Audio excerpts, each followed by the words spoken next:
বেলপাতা অর্থাৎ বিল্বপত্র ভগবান শিবের খুব প্রিয়। কথিত আছে এই বেলপাতা শিবের মনকে শান্তি রাখে এবং মনে শান্তি দেয়। বিল্বপত্র বা বেলপাতা ছাড়া দেবাদিদেব মহাদেবের পুজো অসম্পূর্ণ বলে মনে করা হয়। ধর্মীয় বিশ্বাস অনুসারে শিবকে বেলপাতা নিবেদন করলে তিনি প্রসন্ন হন। পার্বতীর ঘাম থেকে বেলগাছের জন্ম, এই কাহিনী স্কন্দন পুরাণে বর্ণিত আছে। তাই শিবের সঙ্গে সঙ্গে পার্বতীর প্রিয় বেলপাতা। কথিত আছে এই যে বেলপত্রের গাছে 5টি দেবী গিরিজা, মহেশ্বরী, দক্ষিণানী, পার্বতী এবং মাতা গৌরী বাস করেন।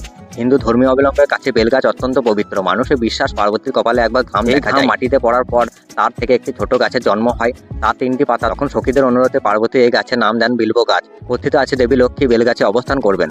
যিনি এই গাছে ফল ও পাতা দিয়ে শিবের পুজো করবেন তিনি অনেক পুণ্য লাভ করবেন। সবসময় 3টি পাতা সহ বেলপাতা শিবলিঙ্গে নিবেদন করা উচিত। খেয়াল রাখবেন এতে কোনো রকমের দাগ না থাকে। কাটাছেঁড়া ও শুকিয়ে যাওয়া বেলপাতা একেবারে নিবেদন করা ঠিক নয়। পুজোর সময় বেলপাতা না থাকলে আগে নিবেদিত পাতা ধুয়ে শিবলিঙ্গে অর্পণ করুন।